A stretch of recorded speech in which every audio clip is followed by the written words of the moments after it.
materia de producción. Ese es el objetivo fundamental de la ley, motivar justamente la producción y las inversiones. ¿Qué alcance tiene? Lo vamos a analizar con nuestros invitados. El economista Pochu Lee es analista económico.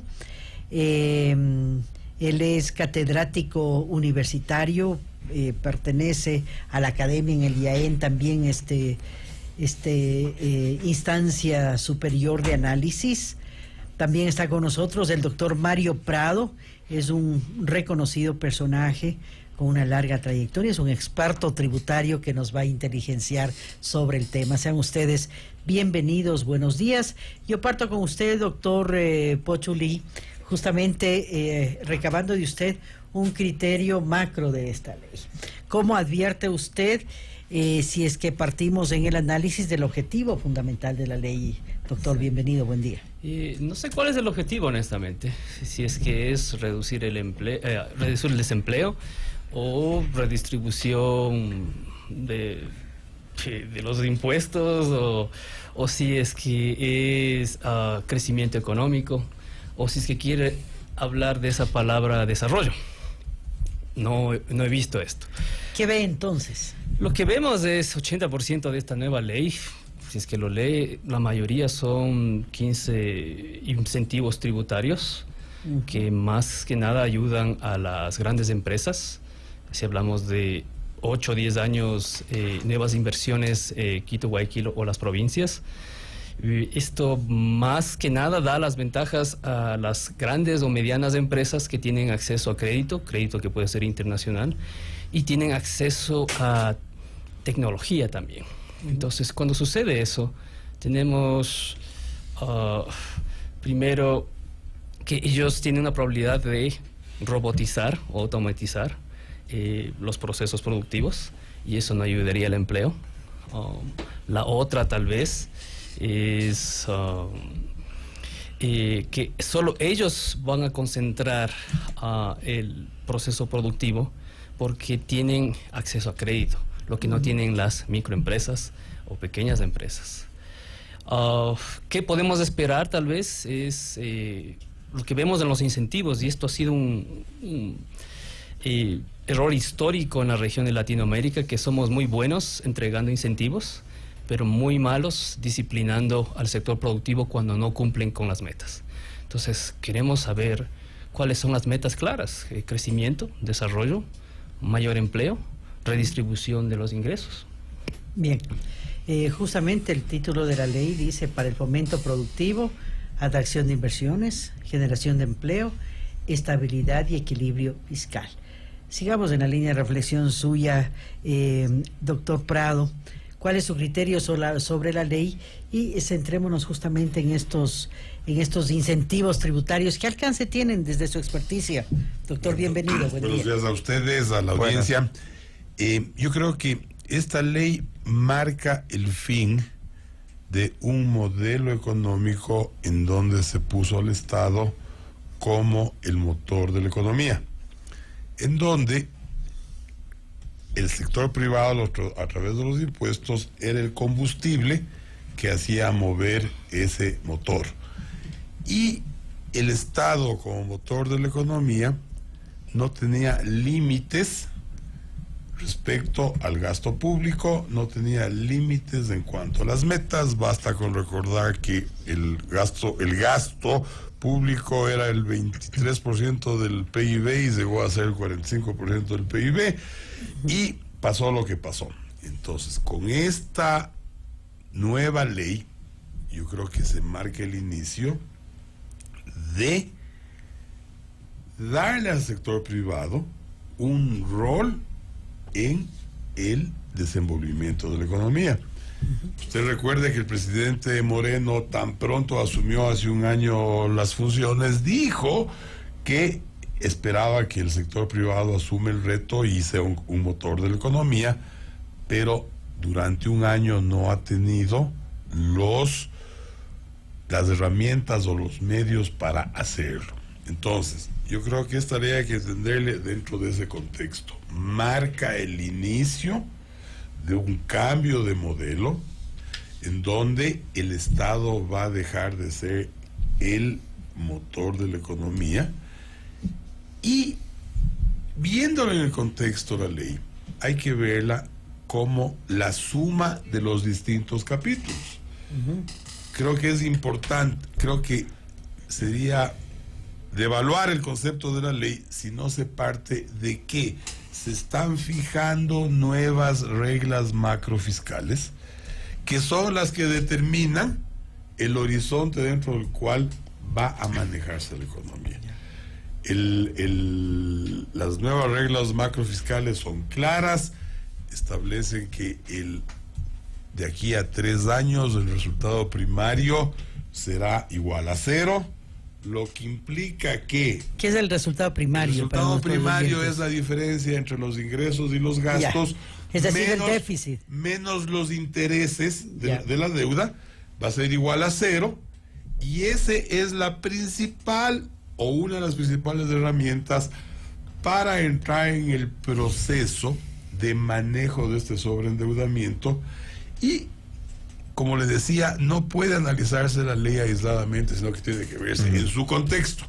Entonces, dentro de esta nueva visión, obviamente de lo que se trata, si queremos que el sector público, que el Estado deje de ser el motor de la economía y que el sector privado asuma ese rol, lo que se está creando es una serie de incentivos. Yo diría que no se está creando, sino que se está regularizando los incentivos que ya fueron creados en leyes anteriores, y se está generando un régimen de exoneraciones para nuevas inversiones en sectores priorizados.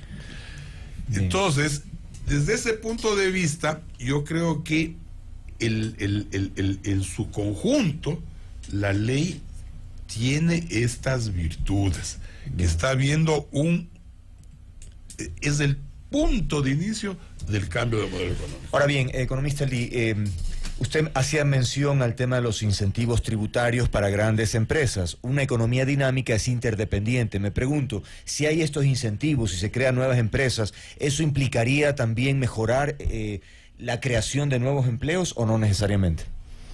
Depende. Es como decíamos, lo que va a acabar con el empleo, al menos en el mundo industrializado, es la robotización, la automatización de procesos.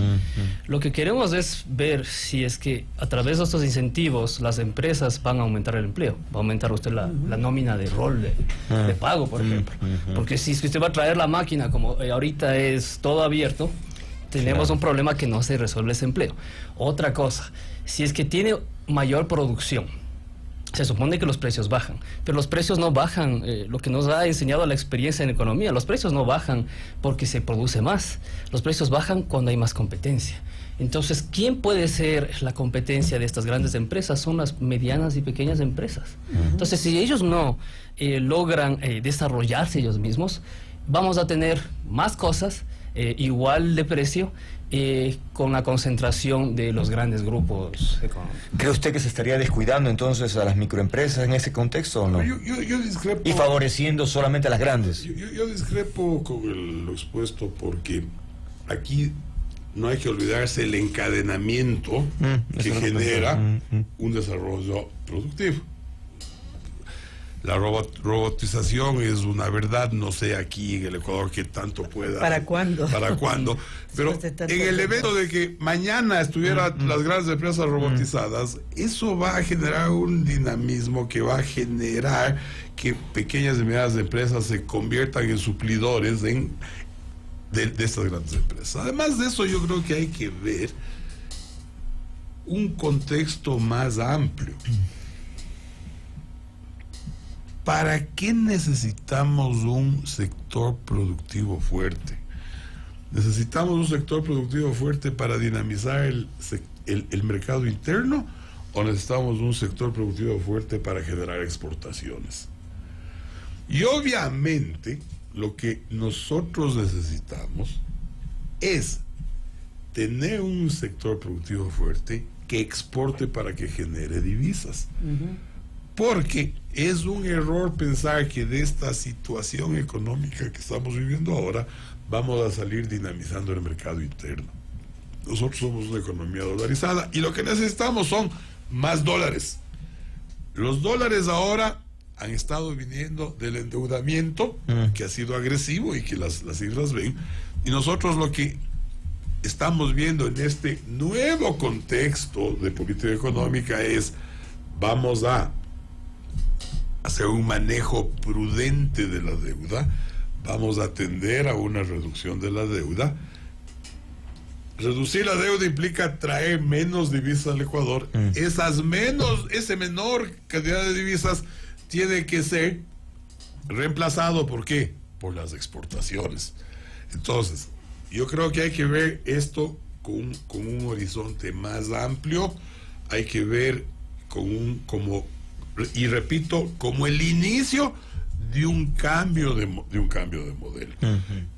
Lastimosamente lo que vivimos fue un crecimiento del gasto público que fue excesivo, que fue enorme. El momento en que se acabaron los altos precios del petróleo, vino la reducción del gasto público con todos los efectos dañosos que ha tenido esa reducción, en donde ya no podemos mantener la nómina de funcionarios públicos, en donde ya no podemos hacer las obras públicas, y ahora estamos entrando en este nuevo modelo económico en donde la parte impositiva es uno de los ingredientes que se utiliza para este propósito. Ya, ahora, doctor Po, ¿cómo hacer frente al tema? En la actual circunstancia, como ha referido el doctor Prado, tuvimos una economía más bien sustentada en el Estado, más del 45% del PIB, ese era el peso.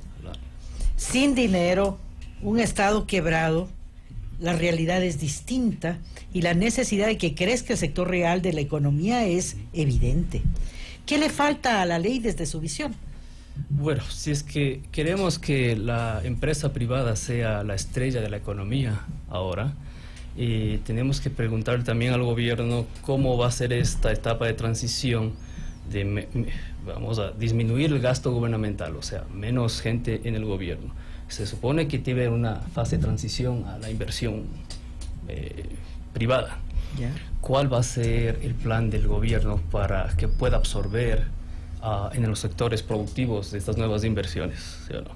Porque si usted no tiene ingresos de esos impuestos, esa transición, por ejemplo, lo que llamamos el bienestar social, no se va a poder cumplir.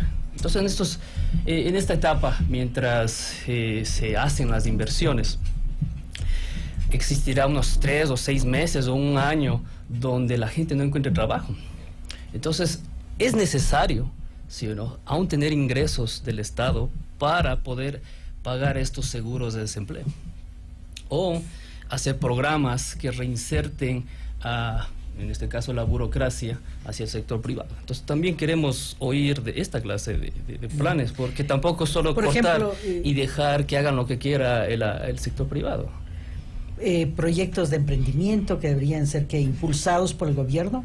Puede ser proyectos de emprendimiento, puede ser aprender capacidades que requiera el sector privado. Yo estoy de acuerdo que si van a hacer un cambio de modelo está bien, pero tengamos en cuenta cuál es el costo de transición.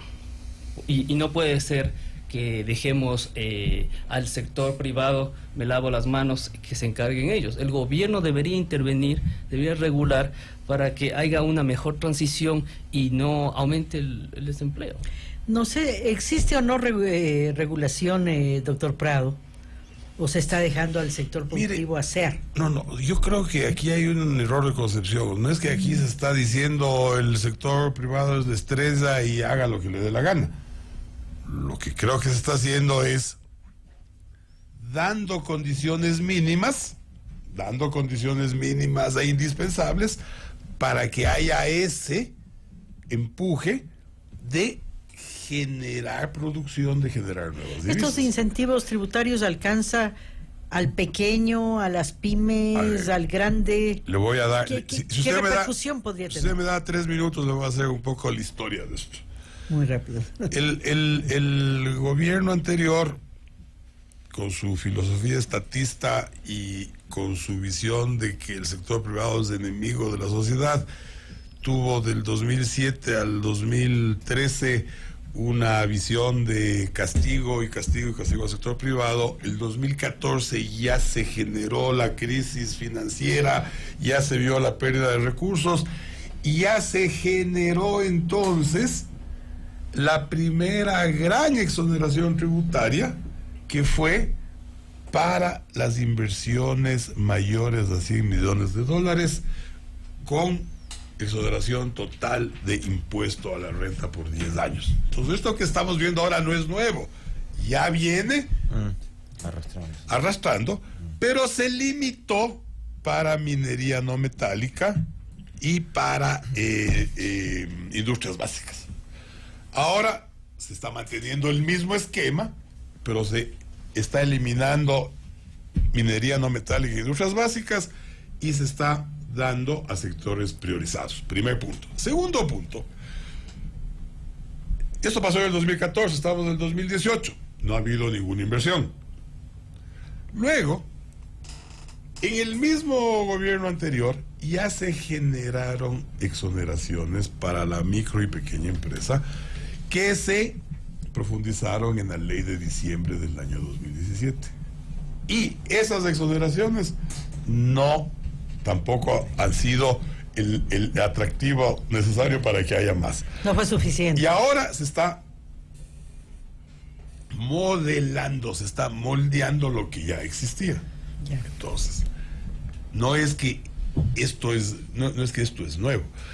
Lo que pasa es que lo positivo es que está claro la vocación de un cambio de modelo, en donde ya este rato con el proyecto de ley que se ha enviado, ya no se castiga más al sector productivo, ya no se encarece el costo del sector productivo con más impuestos, sino que manteniéndose los impuestos tal y como están, se genera un marco normativo que se supone que va a dar paso a que se junte la exoneración de la pequeña y mediana, de la micro, pequeña y mediana empresa con los sectores priorizados, y eso sea un empuje.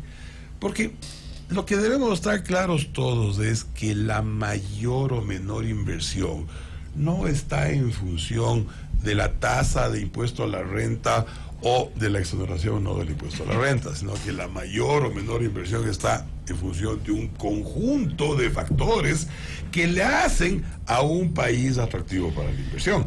El Consejo de Participación Ciudadana y Control Social está cumpliendo un gran rol para generar el medio ambiente necesario para que el inversionista vea que se está recuperando la institucionalidad en el Ecuador. Y un país institucionalizado, que tiene una justicia independiente, que tiene una corte constitucional independiente, es un país que vale la pena. No solo es el tema impositivo lo que determina la mayor o menor cantidad de inversiones, sino un conjunto mayor de factores. Bien, yo quiero aclarar algo, no precisamente primero el tema económico, sino yo lo llamé economista Lee. Carmen le dijo doctor Po, no sea que sea ingeniero Chu. Bueno, o sea, dígame. Tenemos primero, esa relación. Ok, en todo caso economista Lee. bueno, ¿Está bien? es PH. Por eso le digo doctor en economía. Ok, doctor en economía. Ok, entonces doctor, me quedo con eso. Doctor, usted ha dicho entonces que reconoce el rol de los empresarios, que es importante que si hubiese estado en sus manos, hubiese incorporado en estas iniciativas de forma de motivar o implementar acciones para dinamizar al microempresario. Es decir, ¿qué falta para usted? Bueno, yo creo que tenemos que crear instituciones detrás para fomentar justamente la macroempresa. Hablamos de reglas claras, los incentivos para ellos, cómo tecnificamos su producción sería una. Debe haber básicamente instituciones. Yo no digo que el gobierno desaparezca. Yo creo que el gobierno es muy importante porque tiene que ayudar a la inversión privada a salir adelante, ¿sí? Que trabajen juntos, que no sea el enemigo. Pero a la hora de castigar, porque si yo le doy incentivos, como cualquier empresa, si yo le doy incentivos, un salario más alto es porque yo espero más de usted. Pero cuando usted no me da el desempeño que yo espero, yo tengo todo el derecho de disciplinarlo. Entonces, esto ha faltado en toda la ley. ¿Cómo disciplinamos al sector productivo? Que no cumple las expectativas, dice usted. Si yo le digo, exporte más, y usted no cumple la cuota de exportación, entonces todo el incentivo, o sea, el dinero, la riqueza que yo podría haber tenido como gobierno, lo estoy transfiriendo a usted. Entonces, yo espero algo detrás de eso. Claro, y eso es lo que falta. Y eso es lo que realmente falta, porque pensemos a nivel macro también. Yo estoy de acuerdo que tenemos que hacer el pastel más grande, pero también estoy de acuerdo que hay que dar redistribución. Y yo no creo que el sector privado sea el mejor actor para redistribuir si es que el pastel va a crecer. Oiga, el día de ayer también estábamos conversando sobre este tema y uno de los panelistas decía que estos beneficios tributarios no debían ser para todas las empresas, sino de una manera, entre comillas, discriminatoria. ¿A qué empresas le interesa al Estado dar algún tipo de beneficio? ¿Qué piensa usted al respecto? Sí, yo diría mucho, tiene que ver. Tenemos que ver a largo plazo cuál es lo que nosotros podemos desarrollar. Si somos un país rico en recursos, tenemos que hablar de los derivados. ¿Qué sector queremos? Claro, ¿qué sector Si somos impulsar? petróleo, hagamos petroquímica, plásticos, o sea, lo que sea. Si somos cacaoteros, hagamos el mejor chocolate del mundo. O sea, si somos tenemos buena geografía, buen clima, turismo. Turismo, Sí. claro. Entonces, hay que proponer esto. ¿Sí, no? Queremos una política que empiece con 25 años, con una burocracia institucionalizada, que venga cualquier gobierno, vamos a seguir ayudando a la inversión extranjera. Como decía el compañero, doctor Prado, yo estoy de acuerdo con que haya inversión extranjera, pero también tenemos que conocer cuáles son las fallas de la inversión extranjera, porque estas empresas son grandes, ellos irrumpen mucho en el mercado, pero también hay cosas que queremos sacar de ellos. Canales de exportación, queremos hacer básicamente gestión administrativa a escala, que nadie lo hace mejor que ellos. Claro. Queremos transferencia de tecnología, ¿sí o no? Entonces, ¿ellos qué quieren ver? ¿Sí o no? Generalmente no es regulación, porque si queremos hablar de regulación, China, que tiene a las empresas extranjeras más reguladas en el mundo, no estaría recibiendo el 10% de la inversión extranjera directa del mundo. ¿Qué le interesa a la inversión extranjera directa? Con potencial del mercado. O sea, ¿cuál es el mercado creciente que puede haber ahí? Es como hacer una fiesta. Usted, si quiere hacer una fiesta, tiene que hacer algo interesante para que vengan los invitados. Sí, pues. No es que diga, hagan lo que quiera. No, pues claro. ¿Sí o no? Y ármese la fiesta. Traiga a la suegra, ¿no? Tampoco. no, sí, o sea, entonces ahí ya la cosa declina, ¿no? Sí, Claro. Haga lo que quiera y No, está. claro, Entonces, tiene que hacer algo interesante para atraer esta inversión extranjera directa y desde ahí podemos crecer. Ahora bien, doctor Concluimos, Prado, Andrés. ¿y usted qué opina sobre esta posibilidad? Es decir, que los beneficios tributarios no sea para todos, sino dirigidos a sectores. A ver, Que- en materia tributaria, los principios básicos de la tributación son la generalidad y la igualdad. Claro, si no sería Por lo discriminatorio. tanto, por lo tanto, hay que manejar con mucho tino el tema de exoneraciones. Claro. Pero igualmente, la esencia de la tributación es de que el sistema tributario no solo es un medio para obtener ingresos, sino que también es una herramienta de política económica. Ajá. Entonces, combinando generalidad, más igualdad, más herramienta para la política económica, conceder exoneraciones, que es romper el principio de generalidad e igualdad, tiene que estar fundamentado en herramienta para la política económica. Es decir, yo voy a hacer sacrificio fiscal en aquellas actividades que me representen un incentivo importante para la política económica. Es decir, por eso la ley lo que está diciendo es los sectores priorizados. No es una exoneración generalizada, sino los sectores priorizados. En función de lo que requiere el Claro, país. y se habla claramente de actividades de exportación, se habla de actividades de turismo, se habla de actividades de industrialización. Porque claro, a la larga nosotros vivimos una década completa de discursos y de imágenes y de temas Y el Ecuador sigue siendo un exportador de productos primarios. Qué bueno, ¿no? Sin valor agregado. Sin ningún valor. O sea, 10 años de felonía, 10 años de imágenes, 10 años Bueno, de discursos, de no más. discursos, y al final de 10 años seguimos siendo exportadores de productos primarios, ¿no es cierto? 10 años desperdiciados en donde toda la cantidad de recursos que se pudieron haber utilizado para enrumbar las cosas no se enrumbó. Entonces ahora se hace un nuevo esfuerzo, porque no es la primera vez. Nuevo esfuerzo en donde, rompiendo lo que es el principio básico de la tributación, que es la generalidad y la igualdad, se está estableciendo un sacrificio fiscal para sectores priorizados en aras a obtener un resultado. El Ecuador no puede seguir viviendo de las divisas que provienen de los préstamos externos. El Ecuador tiene que vivir de las divisas que provienen de las exportaciones. La ley, he leído con detenimiento, la ley establece los castigos para quienes incumplan las metas que están estableciéndose. Antes había la famosa reducción de la reducción de 10 puntos porcentuales de la tarifa de impuesto a la renta si se hacía la reinversión en maquinaria y equipos nuevos. ¿Y el castigo cuál era? Que si no está inscrito el aumento de capital hasta el 31 de diciembre de ese año, se pierde el beneficio. Igualmente, estoy viendo que en la ley se va incorporando estos temas.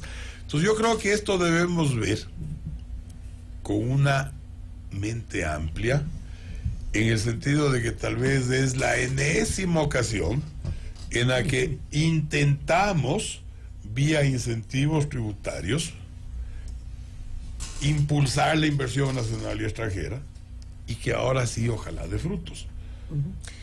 Pero ¿de qué depende que dé frutos? Ya no tengo tiempo. ¿Es actitud, es decisión, es... Le repito lo que le dije hace un momento. Remar todos hacia un mismo lado? La inversión nacional extranjera va a estar en función del mayor o menor grado de institucionalidad de un país. Exacto, seguridad jurídica, un país que tiene confianza. Un país que tiene un sistema judicial independiente y probo es un país que recibe inversión nacional extranjera. Un país que no tiene un sistema judicial de esas características no recibe. Un país que tiene una regulación común recibe, pero un país en el cual se dictan normas, se dictan 10.000 normas secundarias en el año y se la cambia cada momento. No recibe. O sea, ser empresario en este país a veces debe ser igualado con el heroísmo. Usted tiene que, o sea, algún día deberíamos hablar de eso, todo lo que tiene que hacer una fábrica para estar al día en los documentos regulatorios, para que usted entre a la fábrica y encuentre todos los papelitos que tiene el certificado del ministerio, que tiene el certificado del municipio, que tiene el certificado de los bomberos, que tiene...